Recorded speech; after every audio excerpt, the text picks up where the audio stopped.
অশ্লীল জিনিসে সকলেরই নজর বেশি। একবার ভুল করে তাকালে দ্বিতীয়বার ইচ্ছে করেই চোখ দুটো সেদিকে চলে যায়। এটা আদ্রিতার ক্ষেত্রে নাকি সকলের ক্ষেত্রেই জানা নেই তার। শুধু জানে এই মুহূর্তে দৃষ্টি সরাতে মন চাচ্ছে না। মন বলছে খু দেখতে থাকো দেখতে থাকো, এমন দৃশ্য সচরাচর সামনে পড়বে না আগে। আর মস্তিষ্ক বলছে খুচি হো আদ্রিতা, তোর না বয়ফ্রেন্ড আছে? তুই না অন্য একজনকে ভালোবাসিস? তাহলে পরপুরুষের পানে নজর দিচ্ছিস কি করে? লজ্জা নেই তোর? আবরার তাসনিম নিজ কক্ষে ড্রেস চেঞ্জ করছে। শার্ট দীর্ঘক্ষণ আগেই খুলে ছুঁড়ে মেরেছে কোথাও একটা, আশেপাশে দৃষ্টি ফিরিয়ে শার্টের হদিস পায়নি আদ্রি। আর জিন্স খানাও এইমাত্র খুলে ফেলল। এখন তার পরনে ছোট্ট প্যান্ট, ধবধবে ফর্সা শরীর, কোথাও লোমের ছিটে ফোটাও দেখা যাচ্ছে না। বড় বড় চুলগুলো কপালে এসে পড়েছে।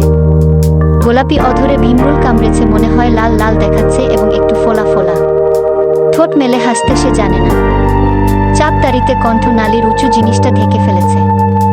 বুকের দুই পাশে দুটো কয়লা, তারপর তার একটু নিচে নাভিকুণ্ডল। ওয়ান টাইম একখানা ব্যান্ডেজ লাগানো পেটের বা পাশে। গোটা গায়ে এবং পিঠে অনেক অনেক ছোট ছোট ক্ষত, যেন 1971 সালের যুদ্ধে তিনি অংশগ্রহণ করেছিল। তখন বুলেটের আঘাত কিংবা ছড়ি লাঠির ইর পড়েছিল সর্ব অঙ্গে। আদ্রিতা ফ্যাল ফ্যাল নয়নে খানিকক্ষণ তাকিয়ে থাকে, অনেকক্ষণ। অতঃপর বিড়বিড় করে বলে, একটা মানুষকে আদর করে হাতি ডাকি, তাই বলে তাকে হাতির মতোই দেখতে হতে হবে? এটার কোনো মানে হয়? নির্লজ্জ আদ্রিতা নিজ দৃষ্টি টেনে হিচড়ে সরিয়ে নেয় আবরারের পান হতে। মাথাখানা বের করে আনে দরজার হাতল থেকে। সোজা হয়ে দাঁড়িয়ে শরীরে জড়িয়ে রাখা ওড়নাখানা মাথায় পেঁচিয়ে ভদ্রশব্দ মেয়ে হয়ে নেয়। অতঃপর মনে পড়ে অ্যানির কথা। তখন তো অ্যানিকে নামিয়ে দিয়েছিল। দুষ্টুটা আবার কক্ষে ঢুকে পড়ল না তো? চিন্তিত আদ্রিতা পুনরায় অ্যানির খোঁজে কক্ষে উকি দিতে উদ্ধত হয়। তখনই নজর পড়ে ফ্লোরে। লুচু আদ্রিতার লুচু বিড়াল আরাম করে শুয়ে আবরারকে চেঞ্জ করতে দেখছে। হতাশ আদ্রিতা দীর্ঘশ্বাস ফেলে বিড়বিড় করে বলে, না নিজে মানুষ হতে পারলাম আর না তোকে মানুষ করতে পারলাম। আমার মতো চরিত্রের গুণ কোথা থেকে পেলি রে সোনা? অ্যানির পা টেনে তাকে সরিয়ে দিতে চায়। বিরক্ত হয় বিড়ালটি। কেমন করে তাকায় আদ্রিতার পানে। হাত পা নাড়িয়ে ছোটাছুটি করে বোঝায় সে দেখবে গু। আদ্রিতা বোধহয় বুঝল না, তাই কোলে নিতে যায়। চালাক অ্যানি মালিকের হাতে খামচি কেটে ঢুকে পড়ে কক্ষে। আদ্রিতা ভেঙচি কাটে। বিড়বিড় করে বলে, কি তোকে সহ আমাকে একদিন নির্লজ্জ বেহায়া তকমা লাগিয়ে অন্য দেশ সুইজারল্যান্ড থেকে জুতো পেটা করে তাড়াবে আতিয়ার হাতির বাচ্চা ছেলে আবরার হাতি ওরফে গোলামের পুত দেখে নিস তুই। আদ্রিতা বেমালুম ভুলেই বসেছিল সে আসলে কেন এসেছিল এই কক্ষের পানে। চলে যাওয়ার জন্য পা বাড়াতেই মনে পড়ে। তারপর মনে পড়ে অ্যানিকে রেখে চলে গেলে বাঘ মামা বিড়াল মেরে দিবে। শুকনো ধোপ গিলে আদ্রি এবং পরপরই দরজায় টোকা দিয়ে বলে, আসসালামু আলাইকুম বড় ভাইয়া, ভালো আছেন? আমি একটুখানি আপনার কক্ষে ঢুকতে চাচ্ছি। অনুমতি পেলে ঢুকব। কৃপা করিয়া ঢুকিবার অনুমতি প্রেস করুন বা ভেতর থেকে গম্ভীর স্বরে জবাব আসে। এতক্ষণ উঠি ঝুঁকি মারার সময় পারমিশন নিয়েছিলেন? চুরি করতে গিয়ে চোর ধরা পড়লে যেমন পরিস্থিতি হয় আদ্রিতার অবস্থা তেমন হয়েছে। উজ্জ্বল মুখখানা পাংশুটে হয়ে গিয়েছে। লোকটা তো এই দিকে তাকায়ও না। তাহলে কি করে বুঝলো? বার কয়েক শুকনো ঢোক দিলে একবার ভাবে এক দৌড়ে চলে যাবে। পরপরই মনে মনে নিজেকে নির্দোষ প্রমাণ করার সব জায়গা। অজ্ঞতা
বুঝতে 2 সেকেন্ডও সময় লাগে না আদ্রিতা।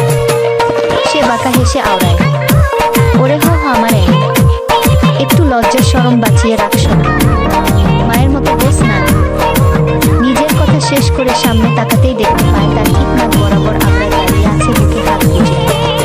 আদ্রিতা মাথা উঁচু করে এক পলক তাকায় আবরার।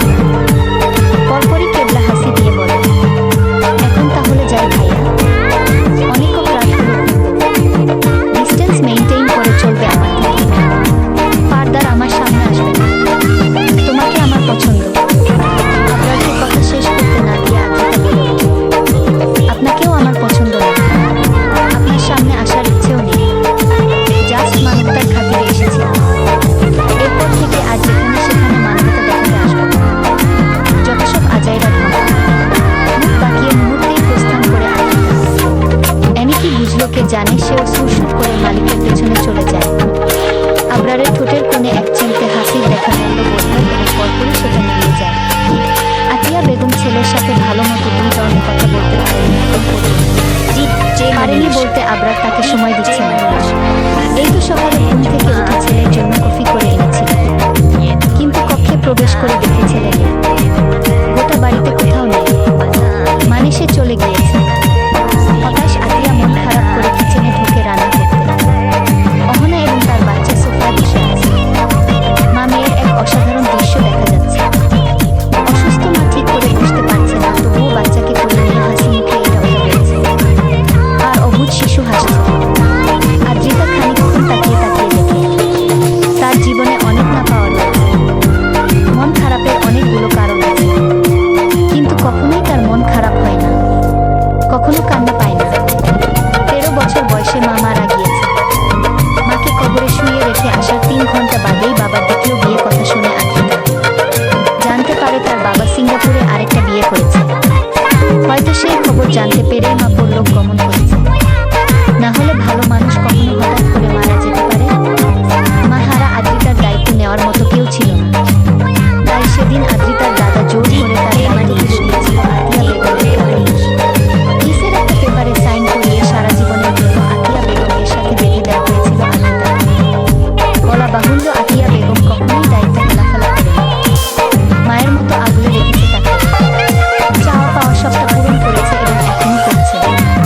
প্রতি মাসে বাবা নির্দিষ্ট অ্যামাউন্ট টাকা পাঠায় আদ্রিতার অ্যাকাউন্টে, কিন্তু আতিয়া বেগম সেই টাকা খরচ করতে দেয়নি। আদ্রিতা একটা ব্যাপার ভেবে দেখে, তার মা সব দায়িত্ব পালন করলেও তাকে বিয়ে দিচ্ছে না কেন? এই তো 21 বছর হয়ে গিয়েছে তার, কয়েকদিন পরে 22 হবে। বুড়ি হয়ে যাচ্ছে, অথচ মা বিয়ের কথা